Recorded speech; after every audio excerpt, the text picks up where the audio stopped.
And now, the Lowe Post. Welcome to the Lowe Post podcast, where it is trade deadline week in the NBA. The Super Bowl is over, and to help us sort out all the rumors and the spin and the rumblings and the bumblings is the host of the Hoop Collective podcast with Brian Windhorst, our ESPN senior insider, writer, whatever your title is. Brian Windhorst, how are you? Our fun is over, Zach. From the end of the NFL season until they start training camps in July, this is when we have to do most of our work. We do get a little respite in March for the NCAA tournament. We sort of take a bit of a backseat there, but we've got to work now. Our quote-unquote light months are over. These were light months? I'm in trouble if these were light months. Relatively. Oh, boy. Well, the playoffs are certainly a bear. Fun, but a bear. Hey, did you watch the Super Bowl last night? Of course. Did you have a rooting interest? I live in Omaha, and there's a lot of Kansas City Chiefs fans around here. In fact, when they won the game, there were fireworks going off all across the town. So I don't really care that much about the NFL, but I was happy that a lot of people that I am around were happy that the Chiefs won. So I guess I was fine with it. I was a little torn. Do you want to hear some Lowe family trivia? Yeah, I've heard some Lowe family trivia. People come up to me and they're like, "Hey, I was in Zach's history class. My cousin was in Zach's history class. My cousin was Zach's dad was his swim coach." Wait. You met someone who was in my history class and you didn't tell me? Yeah, but I can't remember now. It's like somebody's cousin was in your history class. I can't keep track. I was a terrible teacher. I had no idea what I was doing. I could have been a good teacher. That information was not offered. It was just they were in your class. Terry Lowe, my father, one of the all-time badasses and the aforementioned coach, is the 1994 NFL Teacher of the Year. I don't know if that is a thing that exists now, all these years later, but in 1994 it sure did exist. And what happened was that NFL players would write essays to the league nominating their favorite teacher for this honor, and the winning teacher would go to the Pro Bowl, all expenses paid in Hawaii, and be introduced at a halftime ceremony. And Terry Lowe was the 1994 Teacher of the Year. Do you know who nominated him? Steve Young. He was Steve Young's calculus teacher. So I've always been partial to the 49ers. However, Kevin Kalich... Did you get to go to Hawaii as a 15-year-old or whatever, 14-year-old? I did not. I did force my dad to take a picture with Deion Sanders, who was my favorite player at the time. However, Kevin Kalich, one of my best friends from college, is a Chiefs fan who grew up in Missouri. Not Kansas, mind you, but Missouri. And so as a rule, whenever I am a neutral party, as I am in all football games, I root for someone who's really emotionally invested and close to me. So I was rooting for the Chiefs, so I was happy they won. That's it. It was a good game. It was fun. It was a fun game. I'm just I want to read this Steve Young essay that he wrote about your dad. That's what I'd like to get my hands on. Look, I don't know how steep the competition was for the 1994 Teacher of the Year. I don't know how many players nominated. It could be 200. It could be 5. It could be everyone. I don't know. But my dad was the winner and got to go to the Pro Bowl. Is exciting moment. I'm sure we have it on tape. I'm sure there's a VHS tape. That's probably not even on TV, the halftime ceremony. Anyway, go Chiefs. Andy Reid seems such a nice guy. If there are bad Andy Reid stories, I don't want to hear them.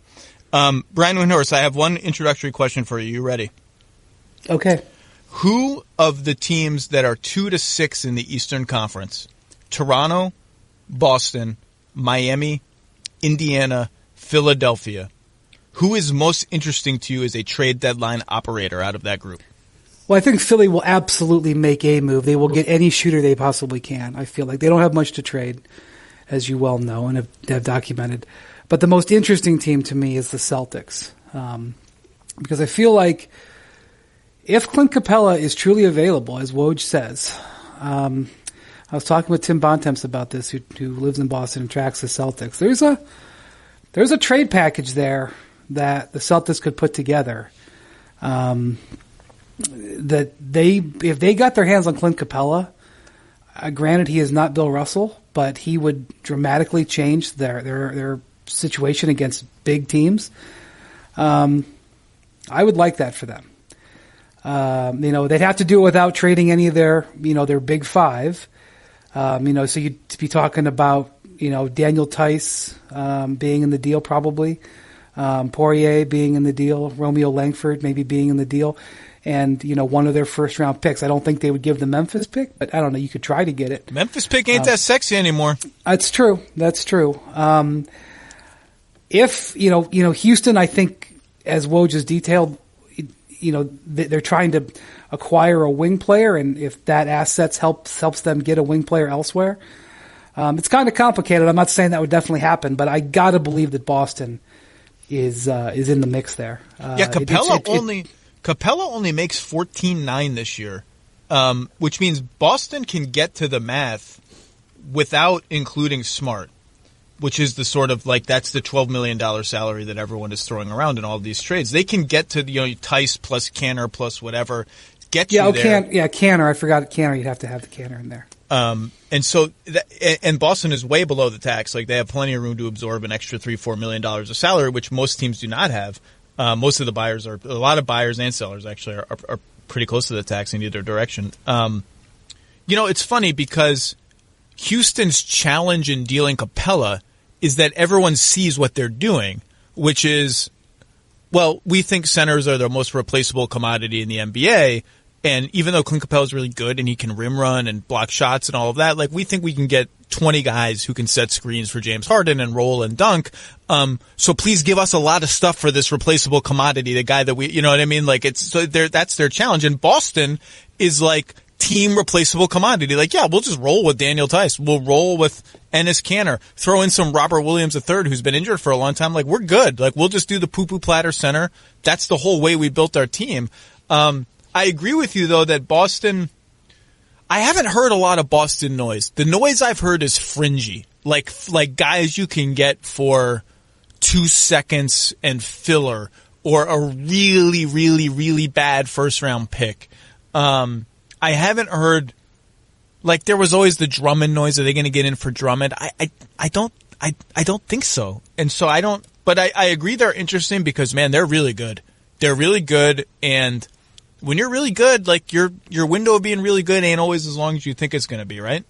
The other thing is, if you're 2-3, if you can lock yourself into 2 or 3, it's going to be difficult for Philly. Philly's got an uphill climb to get into 2-3. I'd rather be 6 than 4 or 5. Well, yes, if Philly's 6, that blows up your 2-3 idea. But if Philly's 4 or 5.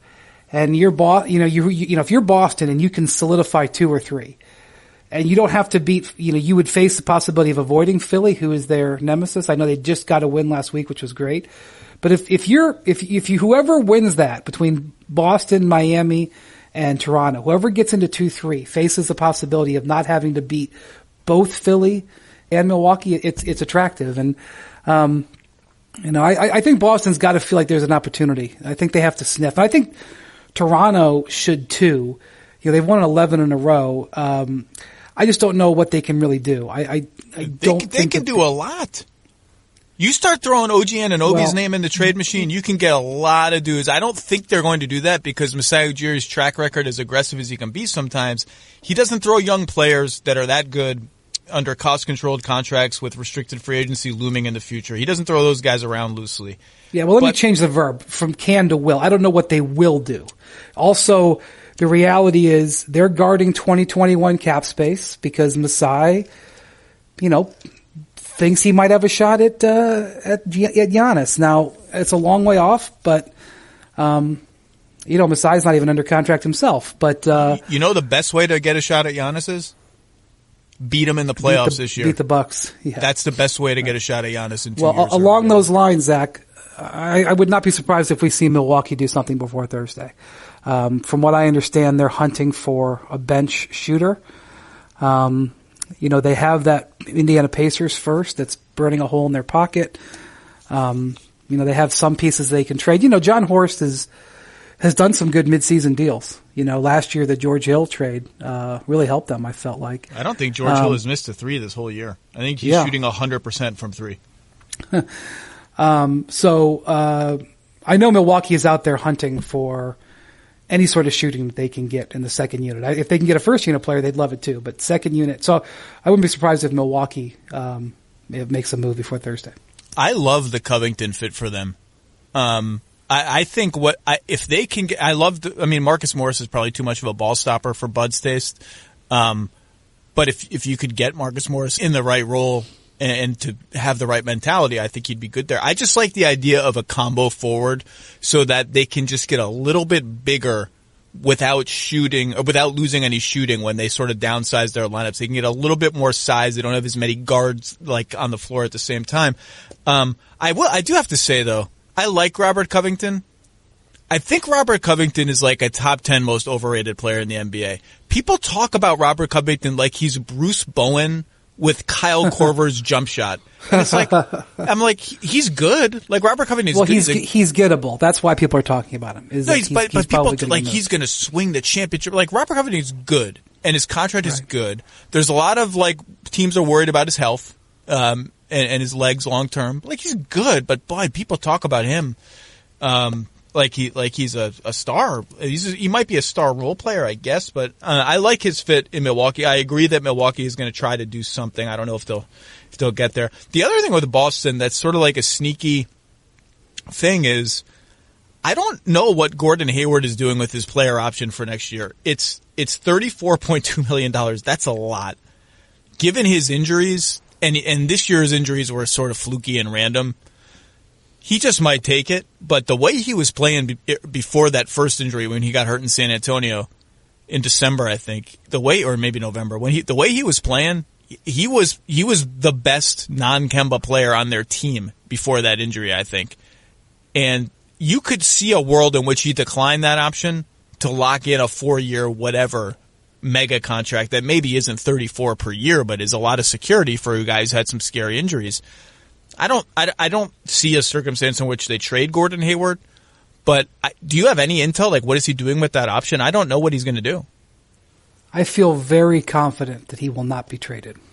No, I feel very confident he won't be traded. I just wonder if he's a name that could be in play this summer that we don't expect. Well, there's a handful of these guys who have options this summer who you're unsure of. DeRozan, Andre Drummond, guys who, if they opt out, are going to have a hard time getting the same salary that they have now, but they certainly can extend their guaranteed money. I think it's going to be an interesting summer, and I think bird rights are going to really matter a lot this summer. And so you're going to opt out if you have an understanding with your team. They're going to keep you. I think if you don't have an understanding with your team that they're going to keep you and you're going to lose your bird rights, I don't think it's a good summer to be a free agent. Do you ever feel like ticketing websites make getting to the event difficult on purpose? It's as if they're so big they can get away with not caring about the customer experience, which is the only thing they should care about. But with millions of live event tickets and a price match guarantee, which is important, SeatGeek, our old friend, proves that there's a better way. You can search for tickets for anything you want. SeatGeek gathers tickets from all over the secondary market in one place. You don't have to click on 20 different sites anymore. It rates each seat on a scale of 1 to 10. Green dots mean good deals. Red dots maybe means less good deals. It's super user-friendly. You can find tickets to everything, sports events, concerts, comedy shows, whatever it is. I have the SeatGeek app on my phone. It's by far the fastest and easiest way to find tickets. Every purchase is fully guaranteed, so you can shop for tickets with confidence. And SeatGeek will even give you $10 off your first purchase. Wow. All you need to do is use our promo code. Download the SeatGeek app today and use promo code Lowe, my last name, the name of this podcast, Lowe. Bam. $10 off your first purchase. That's promo code Lowe for $10 off your first purchase with SeatGeek. I wish I could find a win now move for the Raptors that makes sense, because they are, if you're not watching the Raptors, watch the Raptors. They are an absolute joy to watch. They are so smart. They push the pace. Everybody makes the extra pass and the extra cut. They are like a thrill to watch. They have so many smart, high IQ guys, even without Gasol, who's injured right now. They've won 11 in a row. They're on pace for 59 wins. You know how many games they won last year with Kawhi Leonard? 58. And boy, I just don't know. I just don't know who the guy is. I don't know who they, I mean, Drew Holiday's a good fit there. I don't know that there's a workable deal for both sides. I mean, this is the thing you keep sort of running into, but I want them to make a win now move. Just because it's more fun. I want Miami to make a win now move. I want all these teams to go for it. Philly, I agree, will do something on the fringes. I want Oklahoma City to make a win now move. How about that? How about that? That's what they have all these I read picks. that in your piece. They're not, I would be very surprised if they did it because they have all those picks for a reason. It's to use them in trades down the line. They don't really care that they have they have more picks than they can actually roster over the next X amount of years. They're 30-20, man. You think they got a real wing to play those Ferguson, Dort, and Dort's been pretty good actually. I like Dort. Diallo, etc. minutes. You get a real wing in there. Dallas, Houston, Utah, Denver, they don't want any part of that team in the playoffs. That's a fun team. But I don't see that happening, sadly. All right, well, the team that I have heard some rumblings about as a surprise buyer, and it's really a surprise to me, are the Wizards of Washington, D.C. I'd like to point out that the Wizards are in 10th place, Zach. It's not an impressive 10th place. They're 17-31. 3 games out in the playoff race. But they're only 3 games out. And I heard that they are quietly trying to buy. And not only that, but Bradley Beal made some grumbles last week. I think you want Brad on the right side because even though he signed an extension, this summer comes fast. And one of the guys that I think is out there who Washington would have some interest in is Tristan Thompson. I'm on pins and needles. Tristan Thompson is what you just said. Tristan Thompson. Woo, baby.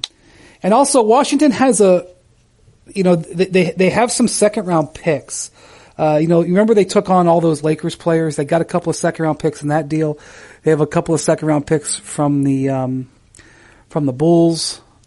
They have some second round picks, and I think we're going to see some guys go for a couple of seconds or 1 second. Like the Cavs made the Jordan Clarkson trade for 2 seconds. They would prefer to move Tristan for a first.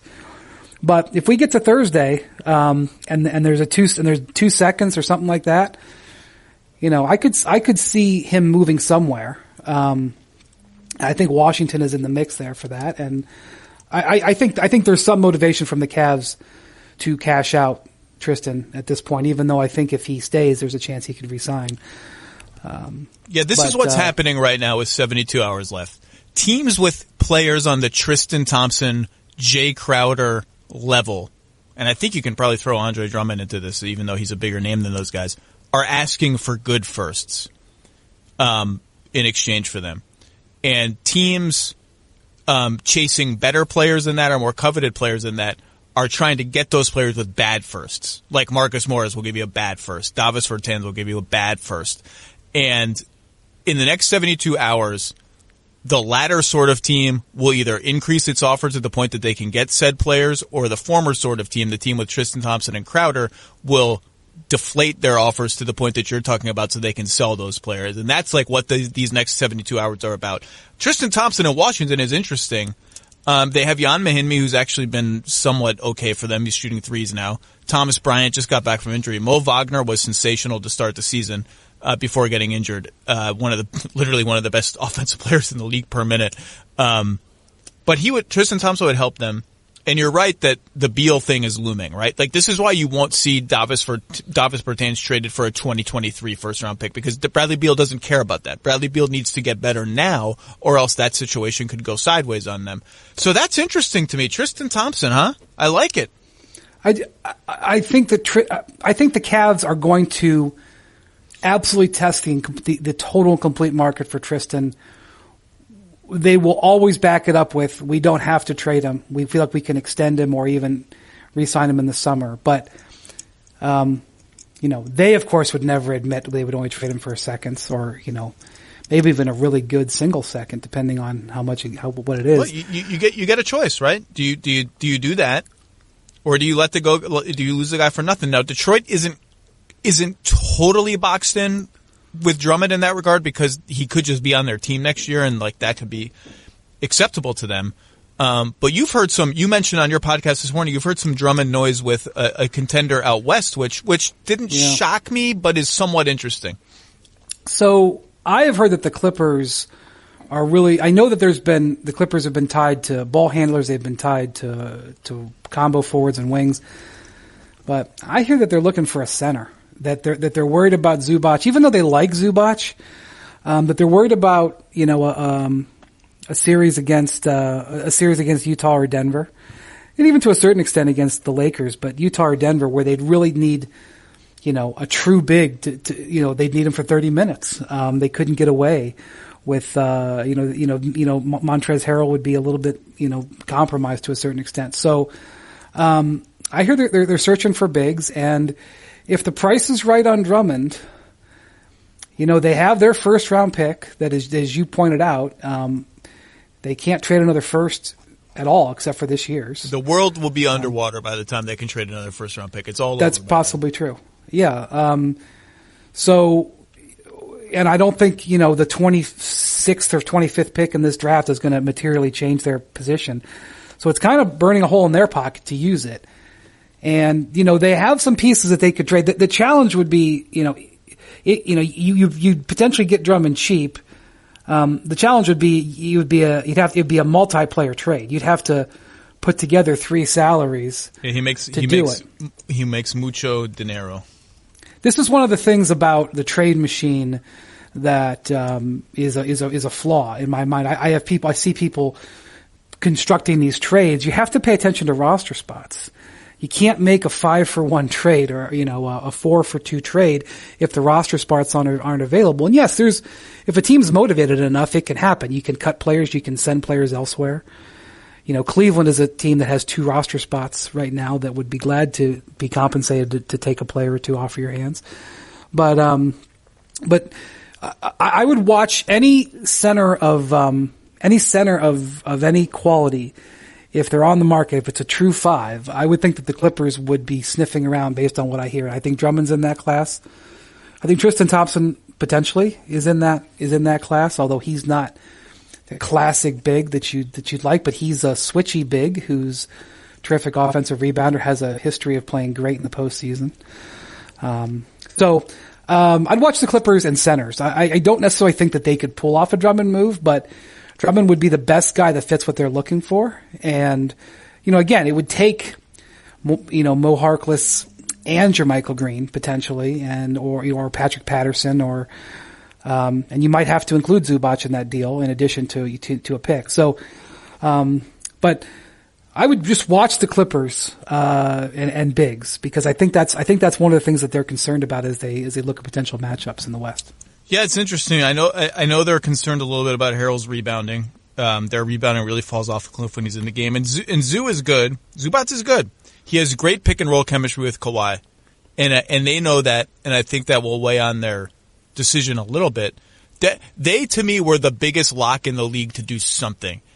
And I think the challenge for them is that first round pick. It's still valuable to them, even though it's like you said, 25th, 26th. They can flip that at the draft for somebody else's future pick and get something that carries forward for them as a trade asset.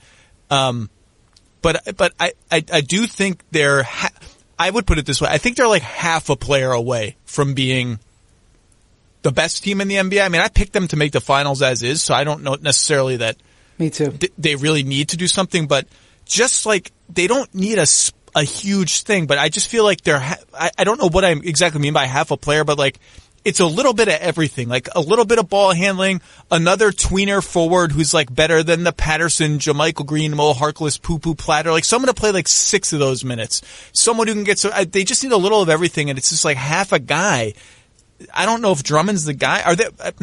Drummond, I don't know what that return is going to be for Detroit, but that's a classic case of and it's hard for teams. It's hard for teams like the Pistons, particularly in a market that's not going to draw free agents. They're going to end up having traded Drummond too late. A year ago, a year and a half ago, 2 years ago, they could have gotten real stuff for Andre Drummond, and that's easy for me to say because they were trying to make the playoffs, and they did make the playoffs. And it's just the Jazz traded Dante Exum too late. And it's just it just happens with your own guys and guys that you've come to care for and stuff. So keep an eye on the Clippers. Keep an eye on the also, Wizards. Just remember that the Clippers did a big complex deal just a year ago with the Pistons. Those front offices have worked together well. And one of the things that happened with that trade, although Blake Griffin was frustrated that he was just signed to a 5-year deal and then was flipped and, still has a grudge against the Clippers for it. Both sides came out of that trade feeling really good about how it went. They both felt good about it. So I think that, those sides have worked together before. I'm just sort of connecting dots more than anything, more than I actually think that's actionable information. But just watch for it. Does Cleveland? No one knows the Cavs better than you. Do they have anything for Love? I just keep hearing nothing going on. We have a fundamental problem here, which is that the executives that I talk to think that taking on Love is something that needs to be incentivized. That taking on a player with $100 million on his contract with that injury history, like the Cavs would have to sweeten the pot, either by willing to take on salary, which they have shown the willingness to do, or with an additional asset. And the Cavs feel the exact opposite. The Cavs feel like that he is still a guy who can put up huge numbers, and that they should be, rewarded for trading him. That you have to pay for him, and that's a disconnect that exists right now. And he's under contract. It hasn't softened. It's been like that since they signed that extension, and it hasn't changed. The real problem that the Cavs have is that you can sit here all you want and have stare down with your adversaries trying to make a trade, and it's a really, really important trade for Kobe Altman because we all know he's going to get traded at some point, and that trade is going to end up being pretty important to them. But out actually on the court, it's a bad situation. Kevin has been a problem child all year long. He's at times tried to be on good behavior, but he's gotten into it with Kobe. He's gotten into it with Beeline. He's gotten into it with teammates. His effort level on the court is atrocious at times. They played a game Saturday night. I know nobody was probably watching, but they played against the Warriors on Saturday. The effort that they gave overall, especially Kevin's effort, was just pathetic. And, they've got young players on the team that they're trying to mold that they think are going to be part of their future. And they got the highest paid player in their star going through the motions. Sometimes not even going through the motions on defense. And so they need to make a good move. They need to do something to help them long term. But at the same time, Kevin Love on that team right now with those young guys is not helping. So, I think it would actually help them for all parties just to get him out of there.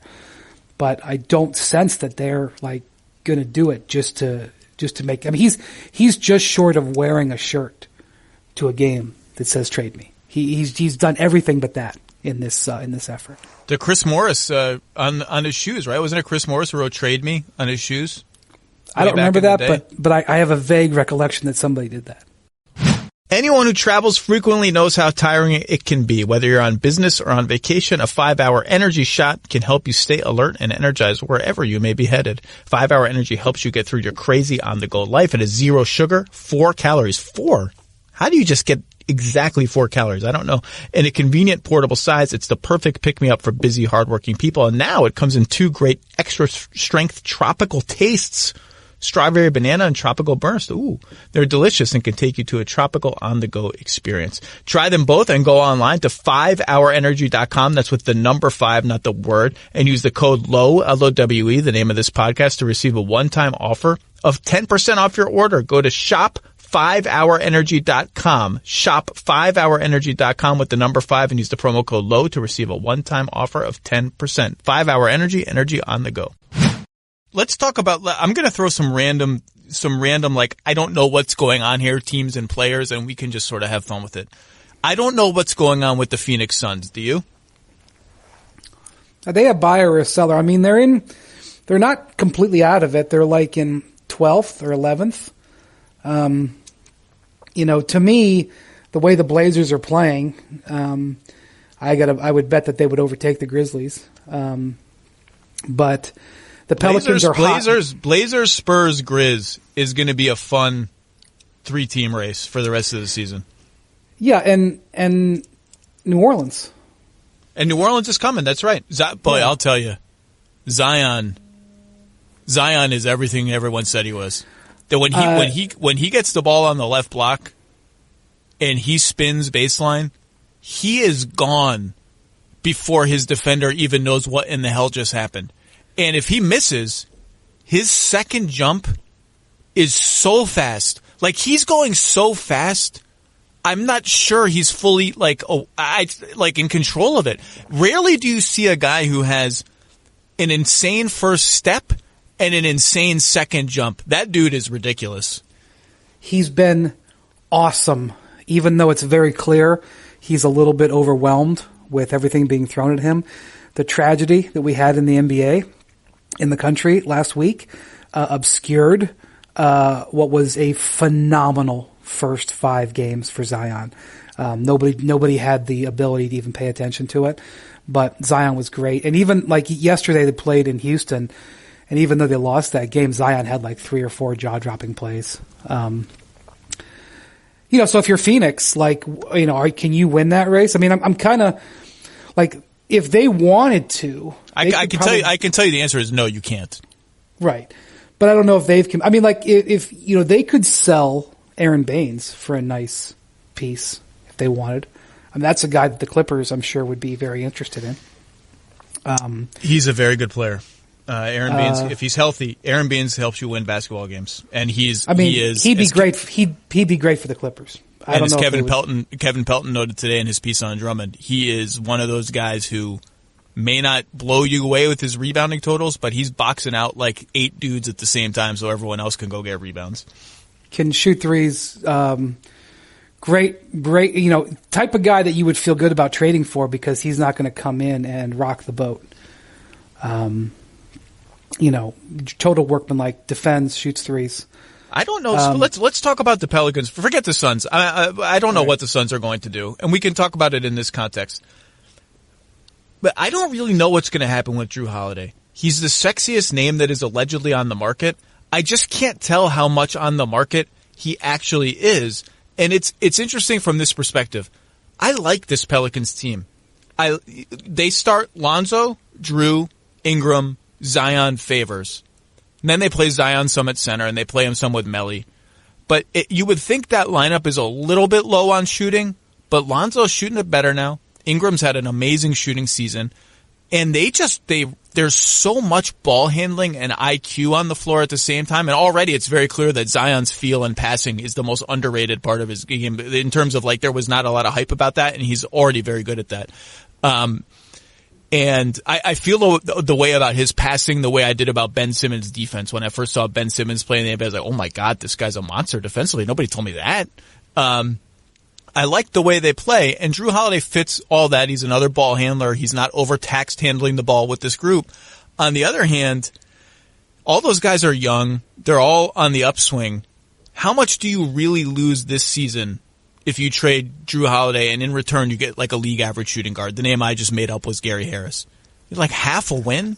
Half a win this season? How many wins next year? Like, how much difference does it actually make to have that downgrade if you can upgrade elsewhere or get some draft assets? Like, it's a really interesting, like Zion is, you just threw a 30% usage rate onto your team. So he's taken possessions from everyone, including Drew Holiday. I'm just not sure and I think Drew Holiday's really good. I'm not sure how much they lose if they can find the right deal, but it's Denver, it's Miami, it's maybe a surprise Team X. Like, I don't hear a lot of it doesn't seem like it's going to happen. Does it seem like it's going to happen? No, I mean, in conversations that the Pelicans have had with other teams, they've expressed an interest, if they're going to do anything, in acquiring another veteran player, because one of the things that they thought led to their struggles early on was how young they were. And when Derek Favors came back from being away from the team with injury, and he had a personal tragedy, his mother passing away, that the stability that even he added to them made a humongous difference, and that they almost feel like they're too young. So the idea that they would take a stable veteran and trade him seems like it was against what they've been talking about. Having said that, if they made Drew Holiday available, there would be a bidding war, especially because of the dearth right now. And when you talk to various executives around the league, when you talk philosophy with them, one of the things that they'll talk about is the best time to sell is when nobody else is selling. And if this is why the Knicks should trade Marcus Morris. The Knicks could get a bidding war for Marcus Morris right now if they traded him. that's another Clipper option. If that the Clippers wanted to sign him in free agency, they would definitely. Right. I would be shocked if the Clippers wouldn't give up their first round pick for Marcus Morris. That's just pure speculation on my part. I want to make that clear. That just makes too much sense.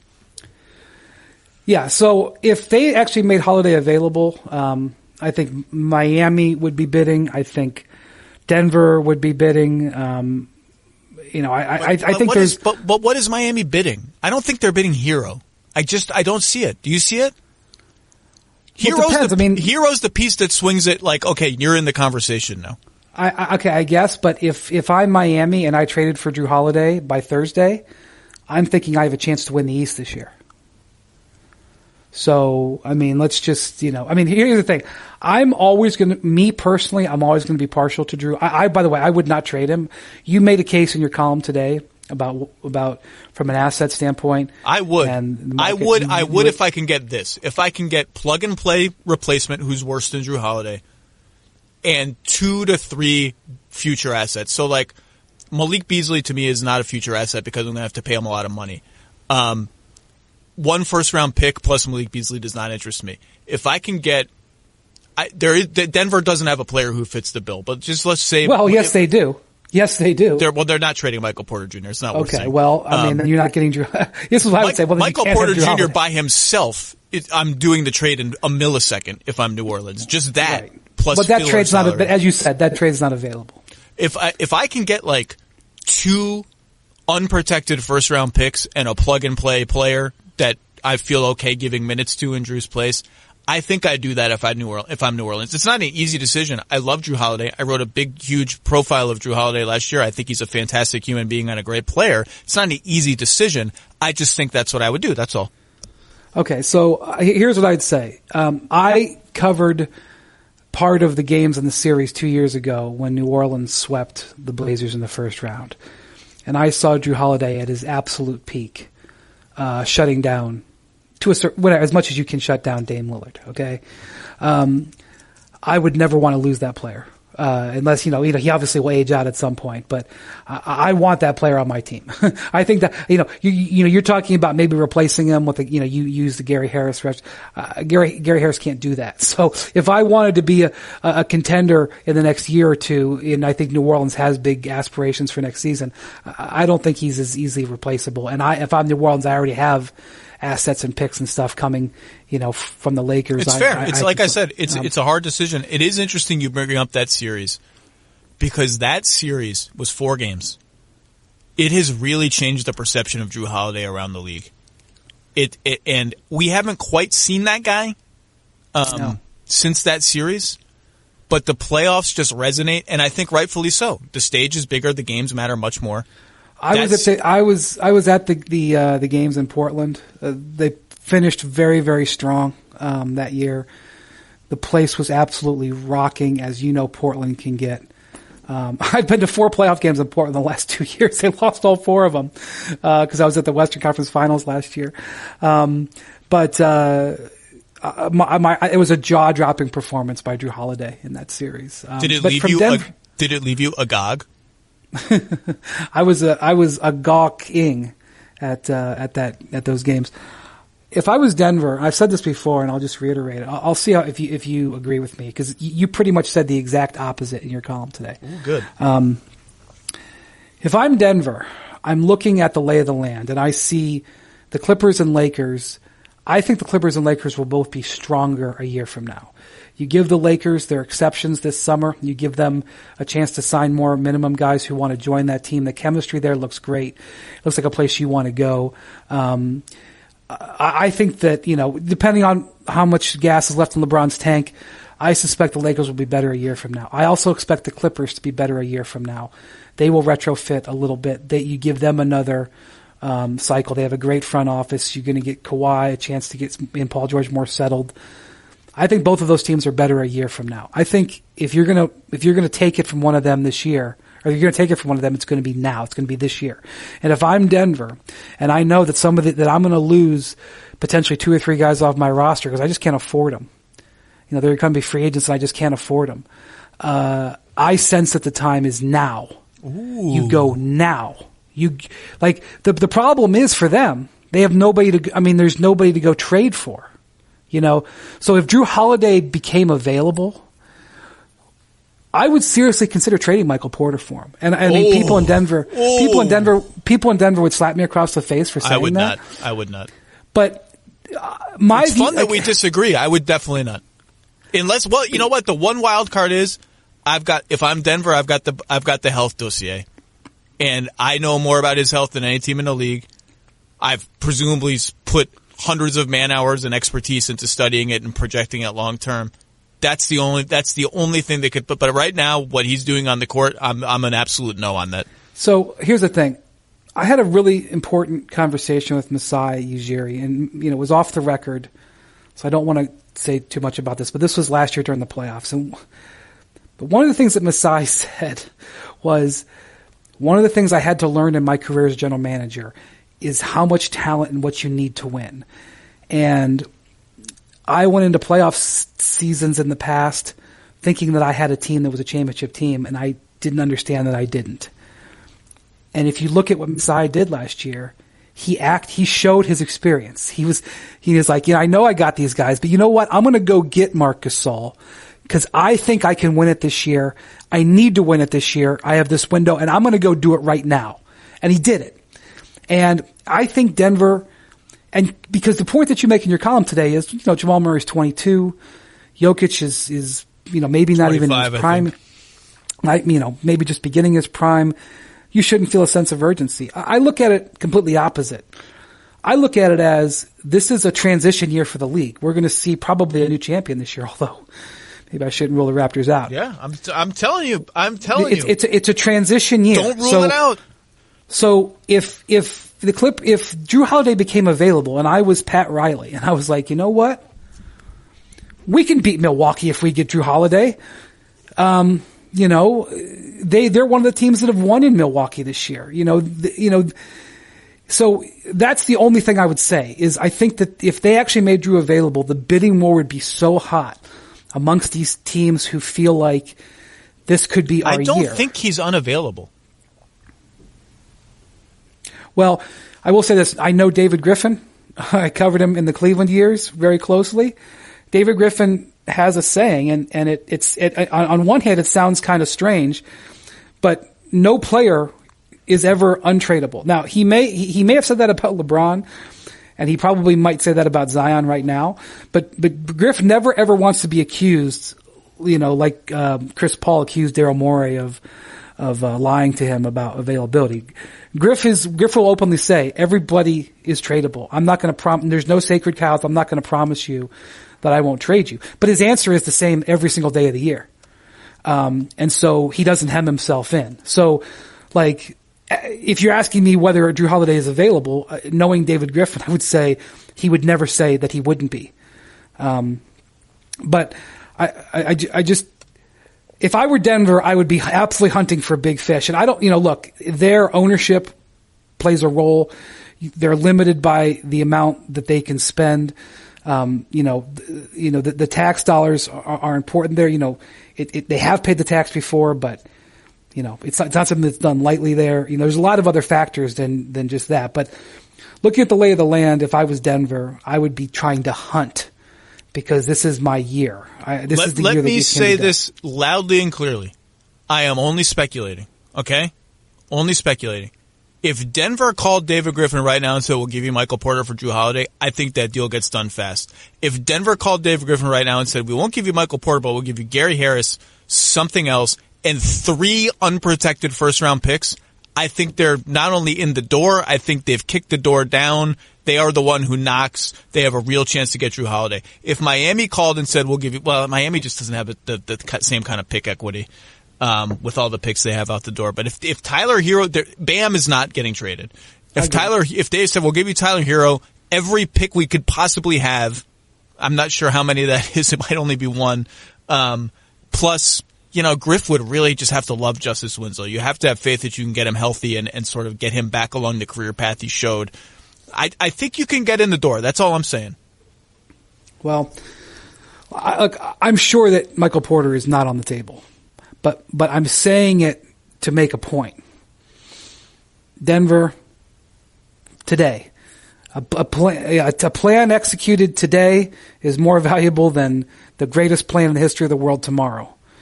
Today is the operative time for Denver, in my opinion.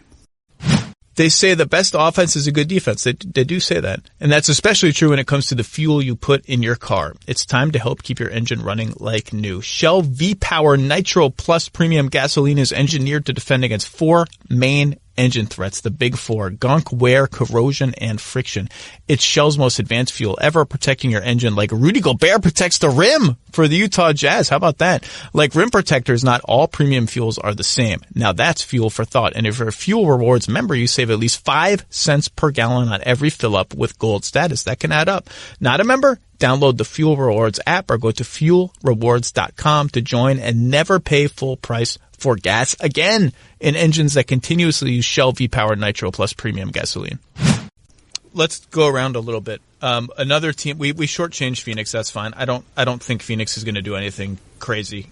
They were always the sort of crazy Kevin Love team, but I'm not. Maybe but I'm not feeling it. Sacramento to me is now positioned as one of the more interesting teams, if not the most interesting team in the league. They are 6 games out in the loss column of the 8th seed. So they have to get religion and say, okay, yeah, we want to make the playoffs. We want to end this consecutive years away from the playoff streak. It's not happening this year. We have Bogdanovic, who's going to be a restricted free agent.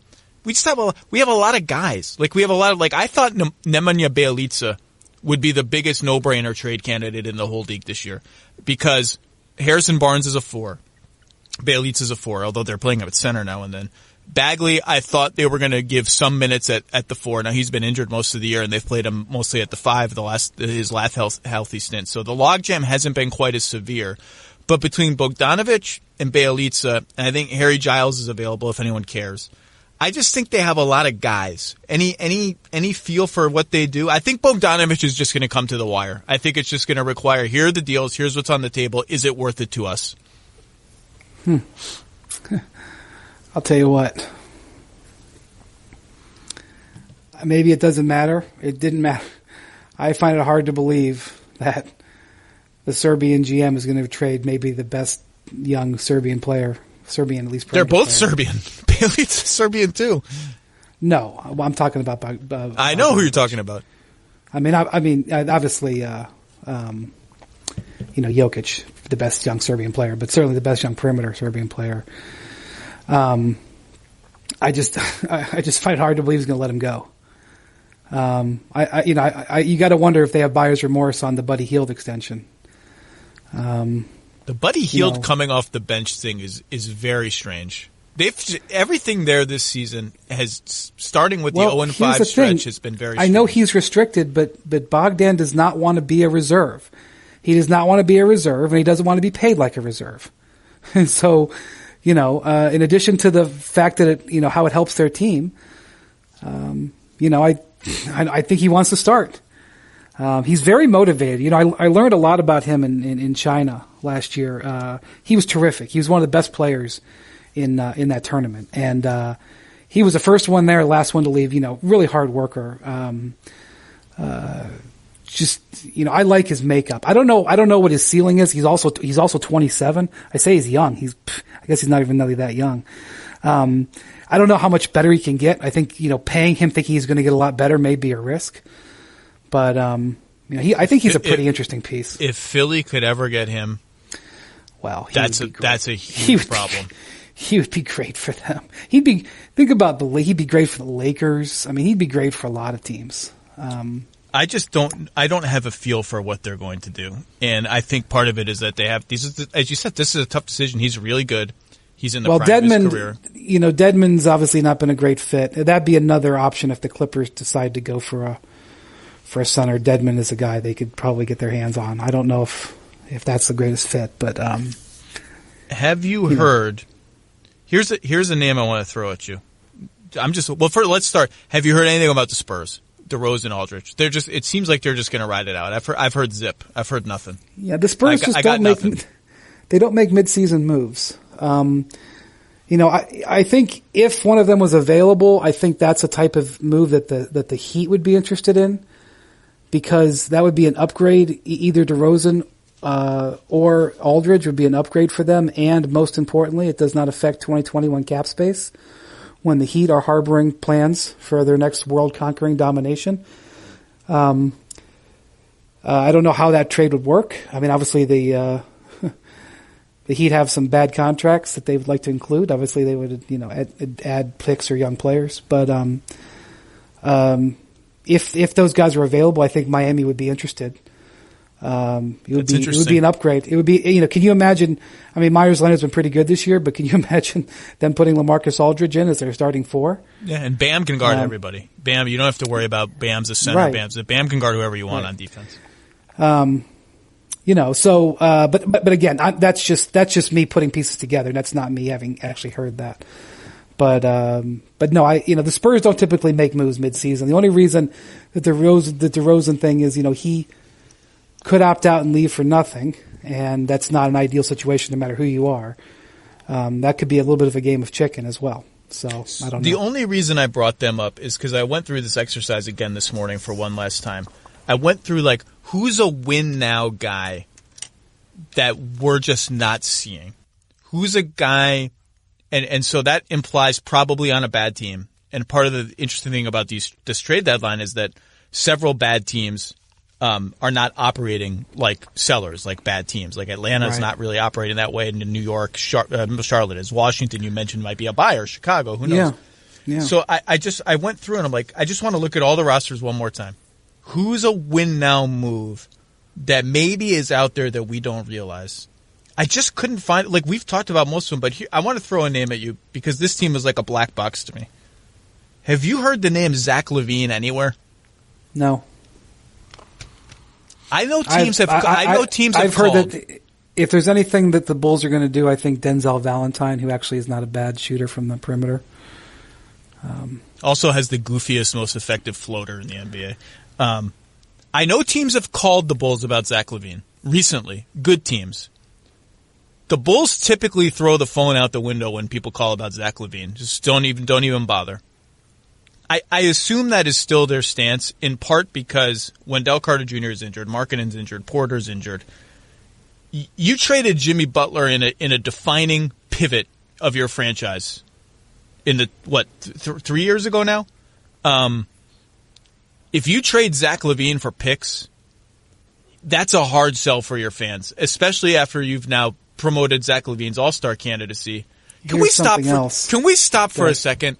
This All-Star stuff, we reached a crescendo of All-Star. Forget about what about the Rising Stars? This is what I'm going to say. I got agents at me about the Rising Stars. I'm guys, hold on. The statement from the Goodwin brothers about Tybal not making Rising Stars. Now, look, I have not sat down, Brian, you'll be surprised, and sorted out the 12-man rosters for the freaking Rising Stars Challenge. So I don't know if Tybal deserves it or not. I guess he does. I love Matisse Tybal. He can guard 17 people at the same time. He's amazing defensively. I presume he's deserving. I don't know. That statement where they said, they released it to Chris Haynes, friend of the program, where they said, I guess the assistant coaches don't know what they're doing or whatever, and ass in assistant was capitalized. Right there in that moment, that exact moment, it's like the Simpsons episode where you can pinpoint the moment where Ralph Wiggum's heart breaks on national television, on the Krusty Show. That moment was when NBA discourse reached its absolute nadir. It cannot get any stupider than that. That is the stupidest thing that has ever been said about the NBA ever, period. That was it right there.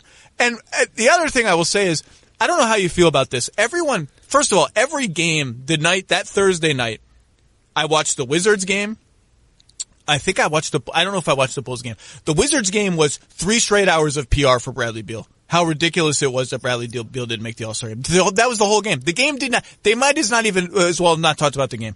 James Jones, the general manager of an NBA basketball team, released a statement like he's freaking Michael Jordan coming out of retirement, a one-line statement saying, I know an All-Star, Devin Booker's an All-Star. Okay, James Jones, who's coming off the All-Star team? Who is it? By the way, I agree with you. Devin Booker should make the All-Star team. He made my All-Star team. I would have picked him over Russell Westbrook. That's my pick. You're the general manager of a team, and you're just floating this statement out. Well, who comes off? Oh, it's tampering. I can't mention it. Okay, fine. Then don't release.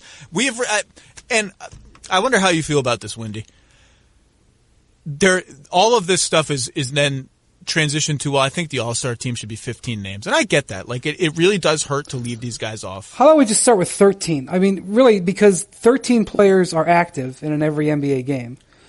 Forget 13 I could live with. 13. I don't want 15. I actually like that. I like that it's, and again, it's easy for me to say these players are like, Devin Booker deserves it. It sucks that he's not making it. It really does.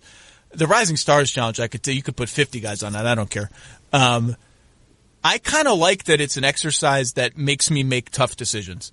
That it really hurt me that Paul George didn't make my team this year. Like because he's missed so many games. Like I for some reason I like that it's just 12. And people will say, well, all NBA is 15. This should be 15. Well, all NBA is just 15. It's not 2 rosters of 15 guys. It's just 15. I don't know. I've been sidetracked. Do you have any thoughts on this? I don't think the low point was Eric Goodwin's comment. I think it might have been Spencer Dinwiddie complaining about not getting invited to the skills challenge, which he won. And I missed that. And he flipped out and he ended up apologizing for the statements, but he said, folks don't care about me. Jackson Hayes had a profane rant, apparently. I know. I said, folks don't care about me. I'm Spencer. Quit playing. About the skills challenge? He flipped out about the skills challenge. Now, I'll tell you what. I'll set up the Long Island City. He did win the skills challenge, but who cares? Who cares about the skills challenge? Long Island City, where I live, has a really wonderful boardwalk and park area on the East River. I will personally set up a skills challenge. I'll get a spare tire. I'll hang it on. I'll set up an obstacle course, and I'll invite whoever wants to come. I'll hold my own skills. Easy trip for Spencer. It's a short trip for Spencer. Yeah, for the snubs. I'll invite the snubs. There's playground equipment we can probably make into a makeshift. Okay. So what the hell were we talking about? The Spurs? I don't remember anymore. You're talking about the Bulls. Oh, LaVine. Yeah, they're not going to trade Zach LaVine, but that's a name that I would call. He's interesting. He's a very polarizing player in the league. There are definitely lots of people who think if we rescued him from the Bulls and made him a third option and gave him a more stable environment, let's say there's a redeemable winning player in there somewhere because he's so talented offensively. But I don't know. I mean, are there any? The other names, like who are we missing names, are just little names. Like I think someone should go get Alex Len. I think Thad Young is an interesting kind of name. But like these are not names that are changing anyone's world. Well, I'll tell you one name that no one's talking about, but my guess is we'll be talking about a week from now, is Marvin Williams. He's on my list. It literally says Marvin in my notebook. So, he makes a lot of money. He's kind of hard to trade for. But his role has been reduced on purpose. Like, in fact, there could be 2 or 3 guys. I mean, I don't think the buyout market is going to be that robust this year. It's funny you say that because a GM told me just yesterday, isn't it weird that I just haven't heard anything about the buyout market? Normally you hear teams saying, well, why am I going to trade for that guy? He's going to be on the buyout market. It just hasn't happened this year. Well, and Charlotte, they've made the decision to play their young guys, and they were open with their veterans before the season even started. Look, you're going to get less minutes, and so they've benched some guys. I mean, Batum has been reduced. Kid Gilchrist doesn't play anymore. Biyombo, I think, is an option as a buyout candidate, but Marvin Williams is an interesting guy. I mean, he's very experienced. He's low maintenance. Still shoots the 3-pointer pretty well, has a pretty small role there, and, is probably going to be a guy that's going to want a buyout. And, he could help a lot of teams. Now, he's a guy where, I don't see why you couldn't, when I think of a team like Dallas, Dallas has Courtney Lee and some assets. I think you could probably get a guy like Marvin Williams for next to nothing, because they're possibly going to buy him out. I'm surprised Dallas, there's not that Courtney Lee plus 2 seconds package, and they have Golden State second, which is a good pick. Maybe that's why. Maybe they just want to keep that pick. That's just sitting there, and I'm surprised that they've also got some young guys on their roster who they could, toss in as well that could act as good assets. I'm surprised. I think if Marvin Williams gets bought out in a week, okay, and it may not be a week. The buyout deadline's not till the end of the month. You watch, there'll be 4 or 5 teams crawling all over themselves to for get sure. Yeah, about no that no one's talking about him at all. That Dallas thing, I just guessed that that Memphis is operating as if they have an Andre Iguodala deal they would do. And so I just guessed, just pure speculation, that Dallas package is something that they would do. Mark Stein, our friend, has said that's not the case. They're not in on Iguodala, which is okay, interesting to me. That deal makes a lot of sense to me. Maybe they just like that. Tim McMahon, who's our Dallas guy, he has said one thing repeatedly, that Dallas is denying that they're out trolling for Covington or Iguodala, but that Dallas is known for not telling the truth. Who knows? That makes a lot of sense to me as a trade for them. Larry Nance Jr. to me is an interesting one. Before the Mavs acquired Cauley Stein, I thought that might be a name I would go to as sort of a Dwight Powell facsimile. Now, obviously, he has several years on his contract, as do Maxi Kleber, as do Dwight Powell, so that's maybe a problem. But that's a name I thought of, and it would be maybe he doesn't care, and I guess that's all that matters. It would be fun if Vince Carter attached himself to one of these teams that has a chance to win. He's not having a great season. I don't care. He's 43. He's 42. Right. He's dunking or whatever he is. It's ridiculous. He shouldn't be having a great season. Right. Well, yeah. What would be good is if he requested it. This is not kind of who he is. He has not chased rings. Going to Sacramento, stay with Atlanta. I'm surprised we haven't heard about an all-star spot for him like they did with Wade and Dirk last year. Well, he hasn't. I guess Dirk hadn't announced his retirement either. But he hasn't officially said he's going to retire. But I don't know. But maybe we will. Probably would have been happening by now. But if Vince asked for his release, I'm sure they would give it to him, and he could pick where he could go. But that's not. I've talked to him about this. He's not. He doesn't want to chase a ring. Why do you think he'd much rather have a role with the team? Isn't it interesting to you that Atlanta seems so hell-bent on getting a center? I think that, first off, I think there's two things at play there. I think, number one, the owner, Tony Ressler, I mean, I know that Travis Schlenk has sort of downplayed what he thought their expectations for this year. I actually thought they were a borderline playoff team. I thought they might win 35, 36 games and contend for the 8th seed. Now, that's completely laughable now, and I've had to take my mea culpas on that. But I think the owner, he wants to see some winning, and Trae Young has basically, he wants help, and I think there's some pressure to try to get Trae Young some help. And I think that's playing into it. And I think the Drummond thing, I think that there were people in that organization who wanted to do that deal. And I don't think Travis Schlenk liked it. And he was able to fight them off. Or sort of establish that, he's got control and make that clear. But I think there's, I don't think Travis Schlenk is in a hurry. I think the pressures are in a hurry are, again, more visceral, the ownership and Trae. Yeah, the Collins suspension ruined their season before it got started because they just don't have enough quality NBA players to survive that yet. I mean, and by the way, DeAndre Hunter, Cam Reddish, these guys are not supposed to be quality NBA players yet. They're rookies. Kevin Huerter is on his way to being one. He's in his second year. I just think it's interesting that they seem so interested in getting a center because, I think Alex Len is all right. Like, I wouldn't mind having Alex Len on my team playing, a sort of spot starter, like a token starter, 15-minute-a-game role. But as good as John Collins is offensively, he's learned to shoot the three from the corner and above the break. He can handle it some and all that. He's still at his best as a rim runner for Trae Young. And if you get another rim runner, I understand what you're doing. Like you don't have a lot of faith that John Collins at the 5 is a defensive lineup that's going to survive. They're just going to have a below average defense every year. I get it. I just wonder how that's good. Like John Collins and Clint Capella. I get you stagger them, this and that, but offensively, that's a fit that is going to take some work and is not obvious to me as something that I would be like coveting. I guess that's all. Anything else we haven't covered? Any other team you wanted to talk about? We got your Wiz, we got the Cavs, we got Drummond. Anyone else we've neglected? I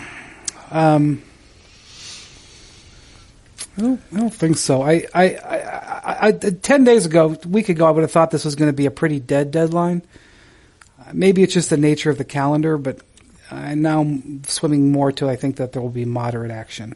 Yeah, there's always action. The one year there wasn't. It was the year that Reddick to Milwaukee was like the biggest trade that happened. Yeah, and there were like 6 trades. You mentioned this in your column today. I wouldn't rule out Golden State trying to get underneath the tax.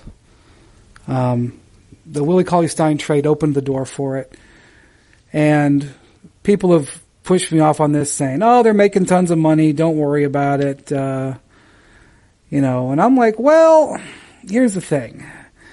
I've watched owners operate for a couple of decades now in this job, and I've learned that if an owner can get under the tax, he likes to get under the tax. And the same thing with Oklahoma City. I mean, Oklahoma City has made it pretty clear. Oh, they're going to get under. They're less than $1 million away. I mean, why wouldn't you? You have to. I mean, if you're that close, you have to.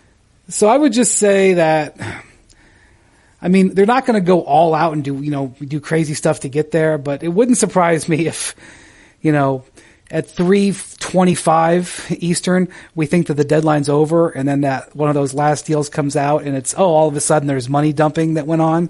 It wouldn't surprise me if Golden State tries to do something to get out. They have a couple of guys that they can move pretty easily if they wanted to. I like to think of the end of the deadline as still like in the early 90s when people are faxing stuff like this, like the scene in Succession where they're printing out something but it goes to the wrong printer in the house and no one is able to find it. Like I'm imagining that happening at the end.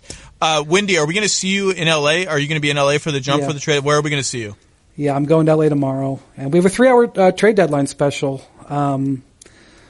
Thursday, the jump will be 3 hours long, 2 hours before and 1 hour after. Our friends at the Jump do a great job. I hope that Rachel has her little trade like plunger again this year. I cannot officially speak to that, but I believe that there has been a change. Ooh. There's a new studio for the Jump this year, which presents new challenges. Oh, it's huge. It's like an acre.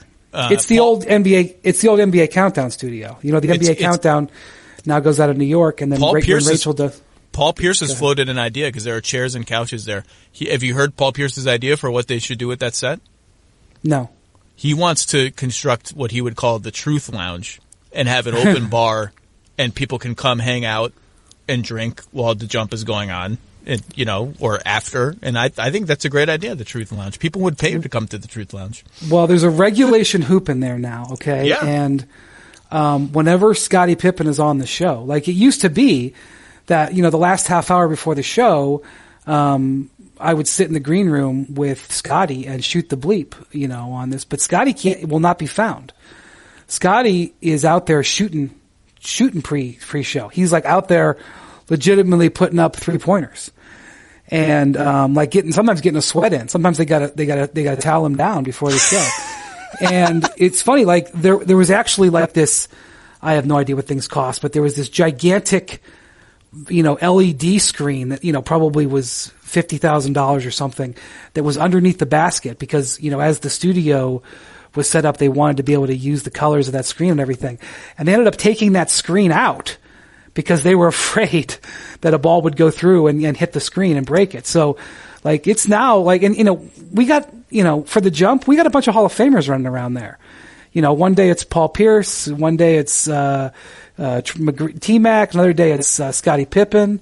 There's legitimate basketball being played in there right now. So that's the cool thing. But apparently the plunger, I think, is I can't remember what she called it, but I think I don't want to break news, but I think there's been a change. All right. Well, I look forward to seeing what it is. Maybe it's a gong or something. I look forward to seeing what it is. I will be in Bristol, piping into that, I think once or twice. So perhaps we will talk. We will welcome you. We have 3 hours. Technology.